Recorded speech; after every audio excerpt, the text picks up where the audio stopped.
GrokTALK is 2 hours of news and opinion you could only get from GraniteGrok.com. But don't limit yourself to GrokTALK. Check us out at GraniteGrok.com. Follow us on Facebook or Twitter by searching Granite Grok.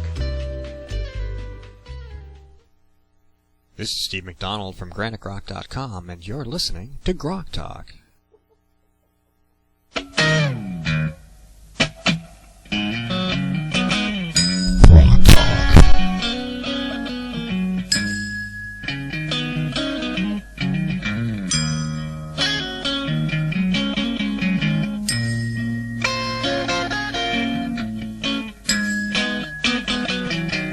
Little Jimi Hendrix on a Saturday morning.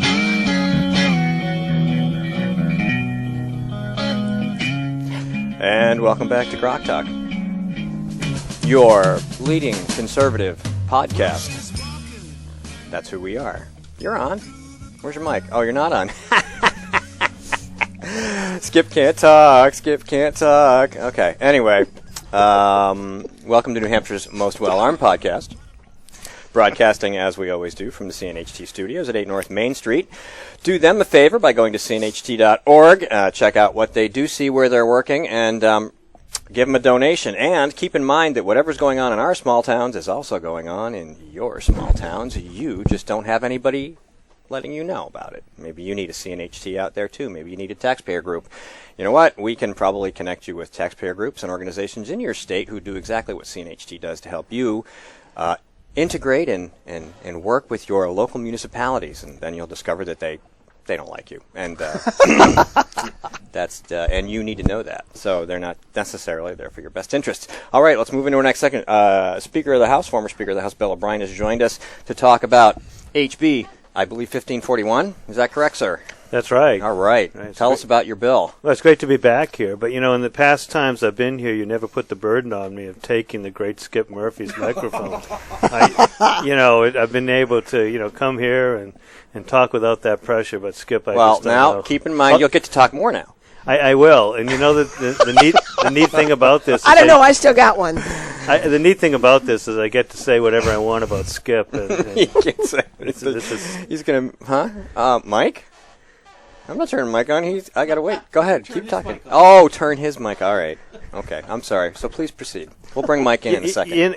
So I am here to talk about House Bill 1541, which is pending in the New Hampshire legislature. It's a bill I filed. I have some good Liberty people with me on it. J.R. Houle is a co-sponsor with me. Senators Reagan and Senators Sanborn are with me on it. And we actually attracted a Democrat co-sponsor on the bill. Government creates these problems, and then government invents something like Obamacare to solve them. Government has created the inflation we see in healthcare, the lack of competition, and we can see what it's done in New Hampshire.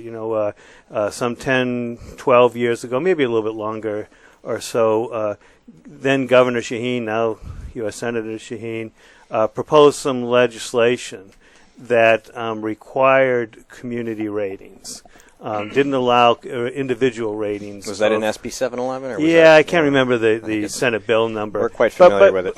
But the end result of insurance companies not being able to compete for insureds and offer particular policies is that there's basically 1.5 insurance companies now in New Hampshire. There's one company that will write policies south of Concord, and then there's Anthem, and we have some of the most expensive health insurance in the country. And so what we're trying to do with House Bill 1541 is open the marketplace in New Hampshire. The bill would say any insurance company, health insurance company, that's licensed in any state in the country can come into New Hampshire and sell insurance. And it can sell it without all the mandates that are in our policies. All the company has to do is register with the Commissioner of Insurance, register with the Secretary of State so that if it writes a policy for a New Hampshire resident, the New Hampshire resident can go into New Hampshire courts to enforce the policy. And then the final requirement is that they give us policies that we all can read. And so what I put into this legislation is a reference to something called the Flesch-Kincaid readability test. Sounds complicated. It really isn't. It's just a mathematical formula that looks at the number of syllables and sentences in words in a sentence and says, is this a complicated sentence or is it not? It's used in a lot of high-end grammar checkers. Yeah, exactly. And so what it's intended to do is to allow, most of us who aren't insurance policy experts to look at the language of the policy that's sent to us and say, I know what this is going to cover. I know what it's not going to cover. And by opening up that competition, we'll be going a long way to providing more affordable insurance policies than exist now. In essence, what this is intended to do is to take government out of the way and allow people to buy the insurance they need. They may not need the mandates that are in our policy. Nationally, there's almost, I think it's up to 1,200 different mandates coming out of the states as to what have to be in insurance policies. The Heartland Institute says that over 50% of our health insurance premium dollar goes to meeting mandates. Most of us, want to be able to say, look, I'm going to live a pretty clean life. I don't need alcoholism treatment. I don't want a fertility treatment. These are all good things in and of themselves. You don't think you're going to need an abortion? That's another, issue. You may not want these type of mandates. I just really want insurance for what it's intended to be, which is if I get really sick or if I have an accident, it's there for me, and I want to pay for what the actuarial cost of that is, which is probably fairly low, as opposed to what we have now are these policies that cost thousands of dollars a month. You mean like car insurance? So you can pick your deductibles and you can pick your coverage levels. And so in New Hampshire, you don't have to have it. Yeah. So Susan, we make it into real insurance. I mean, somewhat facetiously, but in fact, it points up what's going on here. We don't call Geico after we've hit the tree and say, I really not want insurance. Well, there is now. that guy on the commercial. Except for the little lizard guy. He might, but in fact, we don't want to insure him because he doesn't really need it. So what we have now, we call it insurance. It's a payment transfer system that requires us to get a lot of coverage that we just don't need. At this point, if I had a choice, I would just as soon go out and say, if I get real sick, if I have an accident, help me out with that. Otherwise, I'll take care of myself. And that will be affordable insurance. Sure. Didn't we have something like this? Or maybe I'm misremembering when you were speaker. Wasn't there some legislation? Actually, I had filed this back in the 2010 legislative session. A number of us got together and we filed a couple of bills. There was one bill that basically just tried to limit the reform to allowing out-of-state companies to come in. The bill I drafted was broader than that and did the other things about addressing mandates, making sure the policies are easy to understand, making sure that New Hampshire residents can walk into New Hampshire courts. So if you hire, get a policy from someone's company that's in New Mexico, you don't have to go to New Mexico to enforce it. You can go to court in New Hampshire and enforce it. With all these things, I for the life of me, I don't know why people wouldn't support it other than the ideology of wanting to do what Obamacare is doing, which is moving us to a single-payer system. You may not be able to read the embroidery on my fleece here that says votes don't buy themselves. Right. So just bear that in mind. And I understand that. We've seen it. We saw the last presidential campaign was the president carving up the electorate into various interest groups and trying to say, I'm there for you, and cobbling together successfully, as it turns out, a majority out of those special interest promises. Sure. This is kind of more good government, which means less government than it is. Good government. Yeah, oxymoron, right? No, I'd like it to be the good to be synonymous with the word less, because that's where the reform is going to come in the future. Sure. I'm going to ask Mike Rogers if he has something to say here, because he's sitting on hold, which is basically Mike. Yeah, well, exactly. The best government is the least government. And, Bill, this is it's an excellent piece of legislation. Like the readability test, it itself seemed to be short and to the point. And I'm really delighted to see you trying to get this through again. also delighted to see you got Democrat co-sponsors. I think that's wonderful. What do you actually rate the chances of this? I mean, as Obamacare begins to take effect and people begin to realize it takes away more than it provides, do you think you're going to get a decent amount of support this time? We'll get a decent amount of support. It's going to be very hard to get. There we go. Sorry, you want to repeat that because I turned you off by mistake. Sure, Mike. Hey, Mike, it's good talking to you as well. We'll get a decent amount of support. It'll be very difficult to get majority support in the House because the fortunes, for better or worse, of the Democrat Party within our state as well as nationally ride and fall on Obamacare. And I don't think they've got themselves to the point where they're going to walk away from Obamacare. And so this is basically the antithesis of Obamacare. Obamacare is something saying you don't have the intelligence to be an insurance consumer, and therefore we're going to mandate what your policies are. We see that has fallen apart, and I think their next solution to the problem that they in government have caused is they're going to go to a single-payer system, I think. And it may well have been the design from the beginning. I don't know. Sure seems that way. Mike? Yeah, absolutely. And Bill, thank you for coming on to talk about this. And I do wonder how long it'll take before enough Democrats back away from the bill that we can actually get to the point of having that support. If it's pure ideology, if they're committed to the death to government takeover of everything, then you'll never get any of them. But if they're concerned about their political hides, the way Republicans seem to be more concerned about their hides than doing the right thing, maybe we'll be able to peel a few away. What do you think? I tend to think that, unfortunately, in our state where I have more visibility on this issue, that they respond to where their biggest challenge is going to come, which is in the general election, and they know they need union support. They need the support of the health care industry, which likes this additional money coming in, likes big, expensive policies.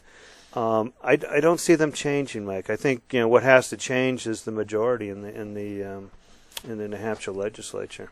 I think there's that guaranteed money that now they're talking about bailouts for insurance companies because of Obamacare, and the allure of that rent seeking is just not going to go away. They are not going to back away from the opportunity of guaranteed money. Well, like the one-for-one tax credits for workforce housing. Right. You get BIA to support that. Yeah, we love it, man. We need to go build houses for poor people, but really I need that tax credit. Right. It's unfortunately crony capitalism. At the end of the day, it's about the money. It's our money that they're interested in. The thing to understand about the Business and Industry Association, which bills itself as New Hampshire's Chamber of Commerce, is that they're dominated by hospitals. Their largest members in terms of revenue size are hospitals. And hospitals understand that Medicaid, which is going to expand under Obamacare, is a free rider system, and that it doesn't pay. It pays 40% on average of its cost of service. But that's okay, because from their point of view, that 40% is nice to get, and then they can go back to private insurers and do what they've done all along and say, you make up the difference. Private insurers pay, on the average, I think we're around 130% of the cost of service in New Hampshire. Medicare, the program for the elderly, pays somewhere around 70 or 80% of the cost of service. Medicaid's just an absolute free rider. I debated the sponsor in New Hampshire in the House of Medicaid expansion. It's one of the sponsors, Dr. David Sherman, who's in the House in this term. And what finally came down, I went through all these, fairly common sense statistics. Why would you want to do this? And it came down to there's money in their hills. We got to go get it. All right, we're gonna come right back, Bill. We're gonna take a quick minute. Hold that thought. Again, it's all about the money, and we'll be back in just a second. Continue that discussion as I keep disrupting our great talk here.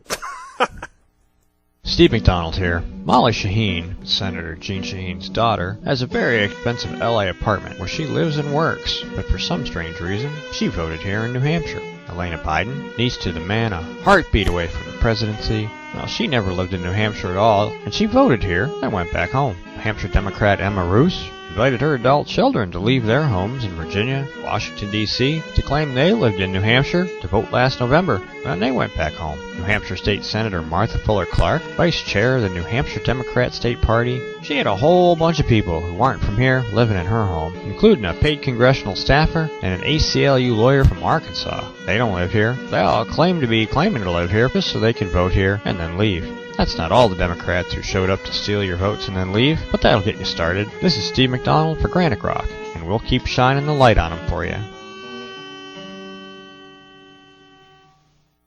GrokTALK. All right, we're back. Sorry. I would go into another explanation of why we're having a formatting change, but I'm not going to waste your time. We're just going to get back to where we were. Can I ask a question, Mr. Speaker? This is kind of a girl thing, right? You see sales, 50% off, 75% off, and you wonder whether it was marked up well above that and then marked down again. Is that the case with the Medicaid reimbursements? What's happening with Medicaid reimbursements is, as you know, I was explaining, it's what economists would call a free rider system. 40% of it's 40% of the cost of service. So if you look at taking a dollar to provide the service, just to break even for a healthcare provider, doctors or hospital, the government is only paying 40 cents of that. Now the reason if you're a hospital, a doctor, particularly a hospital, you say, well, why would I have to put up with that? Because what happens is then you turn to the private insurers and say, you want to know what? We'll go out of business unless you give us 120 or 130% of the cost of service. And private insurance do. So we pay on our insurance policies an indirect tax to cover the health care of indigents. And this is okay. Medicaid was first put together and it was meant to cover about 1 or 2%. In New Hampshire, with Medicaid expansion, if it goes through, it's going to be up to around 20%, if not a little bit higher, of people will be covered by a health care program intended to cover only indigents. If it's 1%, who cares? It's only 40% of the cost of service. If it's 20%, then the system gets to the point of where it'll crash. Well, I guess my point was, why wouldn't they mark it up before they submit it to make sure that the 40% they're getting back is closer to really 60 or 70%? Because they're subject to audits. We all know how good audits are. Yeah, I understand. Sorry. But, I read notes to financial statements. So I was mentioning how I debated Dr. David Sherman, State Representative David Sherman, on the expansion, and we went through the economics of that, and that didn't seem to impress him. So I talked about the fact that there was a University of Virginia study that looked at healthcare outcomes when you have surgery if you're covered by the 4 possibilities. One is you don't have coverage. The other is you have private insurance coverage, or you have Medicaid insurance coverage for the elderly, or Medicaid insurance coverage for the indigent. And they found that you were on the order of almost 90%, I think it was 80-something% more likely to die if you went into surgery with Medicaid than if you had private health. And as a matter of fact, you were more likely to die if you had Medicaid coverage than if you had no insurance at all. Now, that seems a little bit counterintuitive until you understand most states are like New Hampshire had been up until this current effort to expand Medicaid, which is we actually had a program where we go to hospitals and say, hey, if anyone shows up and they didn't have insurance, come to us and we'll give you money for that. And so, if you remember when I was speaker, there was this big hullabaloo where the hospitals were all upset because we had withdrawn some of this money. What we did is we went to the 10 largest hospitals and said, cumulatively, you guys are making about $200 or $300 million a year. This is about $100 million worth of reimbursement going to you. What we're going to do is continue to reimburse the small hospitals, community hospitals, to keep them going. They'll go out of business. You guys won't go out of business. So they were all upset about it. But the point I was making is, if you're a hospital, you'd rather someone show up with no insurance than show up with Medicaid, because you'll get 100%. You'd go to the state of New Hampshire. We'll give you 100% of what the cost of service was. Gee, and so you provide better care. It's just like if there's private insurance and you're getting 120, 130% of the cost of service, you're going to hold on to that patient and say, stay another day. So this is the perversion that government causes when it gets involved into a private marketplace. The intent of this legislation is to say, let's start walking. We know what the result is. Let's start walking away from it, and let's allow a little bit of competition. Let the free market start to decide. Let people choose what they want for insurance coverage. Well, aren't Dems pro-choice? Only in one respect. Okay. Just checking. Only in one respect. That's interesting, that 120% thing, because a lot of people, most people, myself included, really wouldn't know that. So they wouldn't understand that when somebody came up and said, well, doctors are maybe keeping you longer, or maybe having more tests, or maybe doing more research, or taking more blood, or whatever, and if they didn't know that there was a pre-existing government-derived incentive to do that, right, which is what you just said. Right. What they're really saying, what you should be saying is that the government created this perverse incentive to keep you there and do more tests because they get more money that you pay for through your premiums because it costs more. Isn't that partly also a defense, a liability thing because there's been no tort reform? Well, and that certainly is another. Let me just check one more thing, just in case. Yeah, I mean that certainly is one of the intrinsic cost increased drivers. Another one is that we're just getting a lot better medical care than we used to. There's more expensive drugs. There's more expensive equipment. And so, that's part of it. But, the the medical community will say that's 100% of it. It really isn't. It's just that we've set up these perverse incentives to overspend. One of them is that we haven't had sufficient tort reform. So, doctors are sitting there going, I could order that $30 test, probably not needed. But if I don't, and there's an adverse result, and let's face it, we're all going to, end up dying someday. So the ultimate result is going to be adverse. and so the doctors are sitting there going, when that sort of thing happens, I don't want to get sued. I don't want anybody to show up and say, you should have conducted that test. I said $30. More in these days, like a $230 test, and it really does drive up the costs. Go ahead, Sue. Talk. I got to write a number down. I was going to bring Mike in, but I have to do this first because I have to give you Michael Bolden's phone number. Oh. So, the folks in Atlanta are all upset because they're mad at the city fathers for not preparing for a snowstorm. It's Atlanta, okay? It's Atlanta. What do you need snowplows for in Atlanta? Typically nothing. It just. Sorry, it reminds me when I first moved up to New Hampshire, it's getting on about 30 years ago. I was talking to this woman who was a selectman in the town, and she had been a selectman at that point for about 30 years. And she was saying, when I first became a selectman, we'd have a snowstorm, and people were pretty satisfied if we cleared the snow over 2 or 3 days. And now, if it's 7 in the morning and we've had some snow fall and the snow isn't cleared, people are really angry. There's less of an understanding that we have to take care of ourselves, and if it's a snowstorm and you got to be somewhere, then maybe go there before the storm hits, rather than say government ought to clear my path. We one of the things that I guess we all know, that, and I know it, but really became to a point when I was speaker is the sort of conflict between people who say, I want small government, I want low taxes, but indeed I want all these services. We used to, in the Speaker's office, I had this expression, I think I came up with it, we call them streetlight Republicans. They kind of move up here, and they say, low taxes, no government, and then they kind of look around at night and they go, where's the streetlight on my street? They ought to put a streetlight. I'm going to bring Mike back in because he's probably sitting in there itching to say something. Mike, you still there? Yeah, I'm still here, guys. That's right. The perverse incentives of government, of course, are the big thing. As you say, we do seem to want more services, but even then, there are services that can be contracted out and done for a lot less.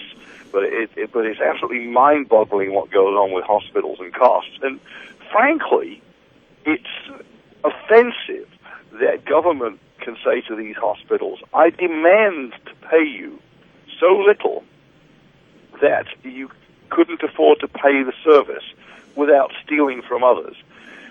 This is Robin Hood twice removed. I'm going to rob you, the hospital, so that you have to go and rob the insurance company, so they have to go and rob the people in order to have enough money to provide service for everybody. That might be Robin Hood 3 times removed. And so, Mike, when you start this, and it's 1% of the population, everybody's going, let's okay, that's actually true, but it's kind of theoretically true. We don't care. 1% don't have insurance. But when you start doing what Obamacare is doing, which is essentially Obamacare, all those pages of legislation comes down to two things. They were going to expand Medicaid, and they were going to require younger people to pay way more than they need to for insurance to cover older people.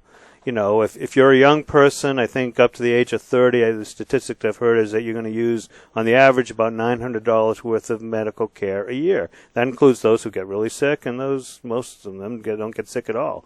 But the average unsubsidized Obamacare policy for a single person under the age of 30 is $9,000. So you have to pay 10 times what you're going to spend, the insurance company on the average is going to spend, and that's to make sure others get covered. And you want to know what? If you're a free individual, you'd say, thanks, but no thanks. That's why they have to make it essentially a crime for you not to participate in commerce. Right. If you look at those ratios, it's probably very similar with car insurance. The average person doesn't take much out of the system in any given year, but you pay in so that when you do have a disaster, that it covers you. But the ratio is not 10 to 1 against. Aaron, you had something? Well, I was just going to say the problem is that they need 40% of the people in this 18 to 34 bracket to sign up for it to be even remotely solvent, which it wouldn't be under. Best case scenario is only 22% or something. Yeah, I was going to say you have the statistic. I didn't know what it was, but I know that it's just not happening. And so the question is, it's going to be kind of interesting in an academic sense, but sort of frightening in a real life sense, because what is going to be the reaction to that?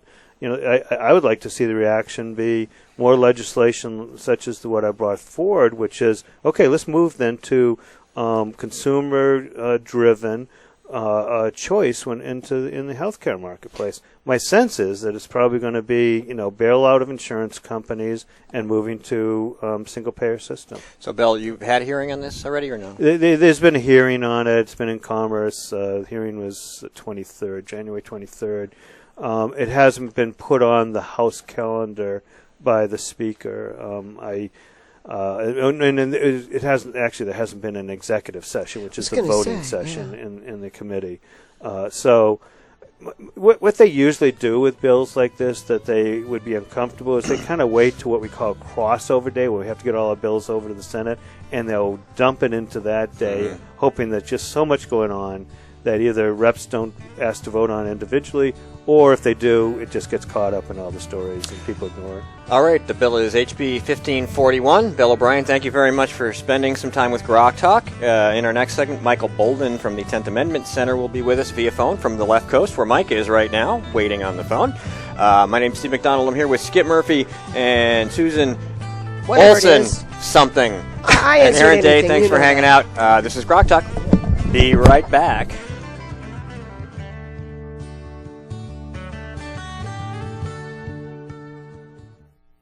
Steve McDonald here.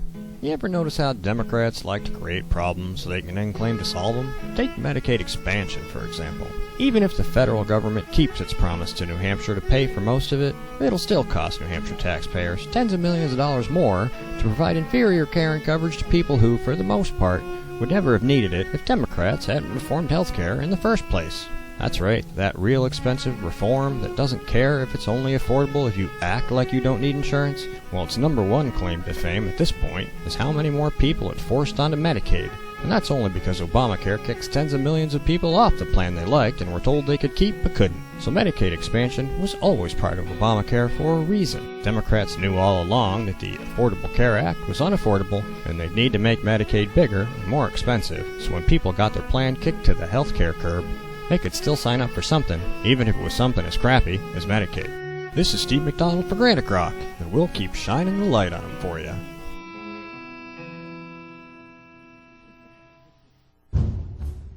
Hi, this is Rich Gerard, host of Gerard at Large in the Morning. The Manchester area's only locally owned, locally operated, focused, and interested, riveting radio show, heard live every Monday through Friday from 6 to 9 on 90.7 FM WLMW, New Hampshire Family Radio, and available 24/7 live or archived at GerardAtLarge.com. Be sure to tune in.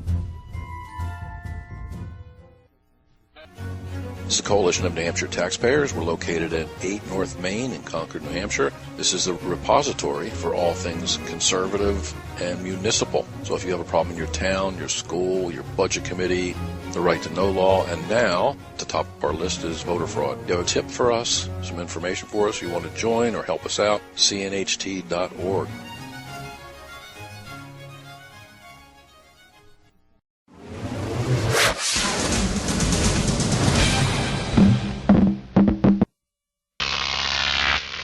Grok TV.